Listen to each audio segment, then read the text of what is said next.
Hey everyone, this is going to be just a little quick video since I'm traveling today, but yeah, I just wanted to very quickly talk about today's Nintendo Direct.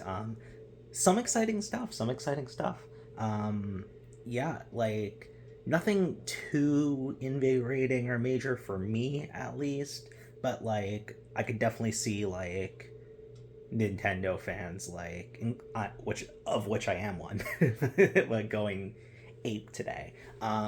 Yeah, very quickly, the new Mario and Luigi game. What was it called? Not Brotherhood. I keep on wanting to say like Full Alchemist Brother, but like it's something Brother something. I can't remember exactly what it's called, but the visuals look incredible. Like I have been meaning. I played a good chunk of Bowser's Inside Story, like probably like 3/4 of the game, years and years ago. I don't remember like barely any of it. And I played like a very little bit of Superstar Saga, but I'm meaning to play it. It's like high up on my list of games to play. So, but anyway, the visuals look incredible. This like honestly one of the most beautiful games I've seen. It's like very cel shaded, very painted, very nice. I just hope the game's quality matches up to those visuals, because if that gets good reviews, I'm like really down to play it with such beautiful visuals. And yeah, like I've been playing Thousand Year Door, the new Switch version lately, and like it's really fun playing, a Mario RPG again. So yeah, I thought those visuals were gorgeous. Yeah, what else? Oh, the new Hobbit game, the new like Lord of the Rings universe game. I don't know if this was announced before and we knew about this and I just simply forgot or didn't know about it or whatever, but it looks so much up my alley other than the visuals. Like the visuals just look kind of ass. Like if you would have done like a pretty cel shaded, like nice, like I don't know, like it could have even been much more simplistic, like a short hike or something like that. Those kind of visuals. These visuals look kind of gross, and it makes me very cautious about getting that game. If the visuals were great on that trailer that we just got, like instant purchase, like instant, like I would guide day one, like Animal Crossing esque, like Lord of the Rings Hobbit Shire game, like incredibly meat core. But yeah, like the visuals were just nasty. So I'm very cautious about the game. If like I see feedback that the game is very good regardless of the visuals, I might check it out. But like the visuals are huge deterrents on that front, despite how cool the game looks. Huge takeaway that I absolutely did not expect. We are getting a new Zelda game this year. Like after Tears of the Kingdom came out last year, I'm like, we're not getting any Zelda games but remakes for a while. Was not expecting a brand new game. It seems like it's in the same engine as this Link's Awakening um, remake on the Switch, and to be quite honest, I'm not excited for this game. Like, if you know me, you know Zelda's my favorite game series, so you'd be like, why the hell are you not excited? Especially since this is the first time, other than the CDI games, that you can play as Zelda herself. I just hate that this is the game that it's being used in instead of like Tears of the Kingdom or a game of that style.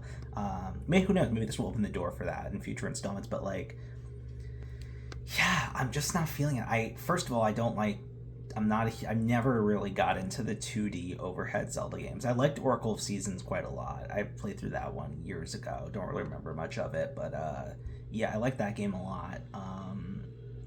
But otherwise, I never really got too into any. I think I played through all of Spirit Tracks or most of Spirit Tracks, but never really got into the 2D overhead Zelda style. I was always a 3D Zelda boy, and so I'm not really looking forward to this. And plus, it seems like it's kind of taking the stressful stuff that I didn't like about Tears of the Kingdom and adding it here. It's definitely trying to cash in on the Tears of the Kingdom craze while still being cutesy 2D overhead Zelda. Like, it definitely has that vibe. It's taking some of the aesthetics, it's taking like some of the scale, but the mechanic I really scares me is like the whole like everything is based around copying and cloning different things and using those to solve puzzles, and like you can clone anything and then use that to construct something new and use that in battle. And that's like the thing that I really didn't was too overwhelming about Tears of the Kingdom, how it became that every interaction was a puzzle. Everything you engaged with in the game was a puzzle that you had to figure out, and it just took away the like freeness of exploration and combat and just made it like, okay, how do I logically think this through? And it just made it feel like work. instead of, you know, a fun game.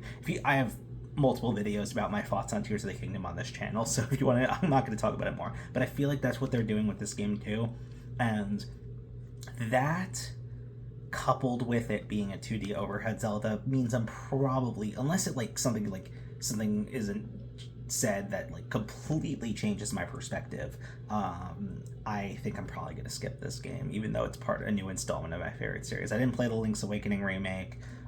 It just doesn't seem like it's for me, you know, and that's okay. You can still be a huge fan of a series and not enjoy or engage well with every installment in it. And Zelda still is my favorite game series, and I didn't like Tears of the Kingdom, so yeah. Last but definitely not least, Metroid Prime 4. I am yet to play the Metro. I played like a couple of hours of Metroid Prime 1, and I played the multiplayer in Metroid Prime 2. But that's my extent of my relationship with Prime. I've got Metroid Prime Remastered for Switch. It's been on my list. I've been meaning to play it. Haven't gotten around to it yet.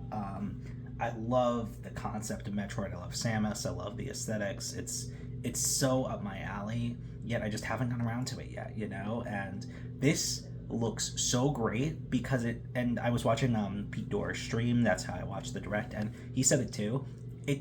What works so well is that it still looks like a GameCube game, you know? Like, it's not trying to be this, like, you know, it still looks beautiful and has some great visuals and, like, but, like, it's still keeping that GameCube aesthetic from the original Metroid Prime trilogy. Like you said, it's picking up right where they left off. It doesn't feel like a brand new Ultra HD big butt AAA thing. Oh God, choking on my own spit. Let me pause here. Okay, me choking on my own saliva is probably a sign to wrap this up. Anyway, yeah, it looks like, you know, a GameCube game, and I love that. I'm very excited to play it. I'll probably have to play the original 3 first when I get around to it, but it seems like seems like this will be on my list too, so I'm excited about that. So yeah, that's pretty much, like, the rest of it was kind of just filler. That's pretty much my thoughts on the direct today. Yeah, that's about it. What? No, didn't mean to. Fuck.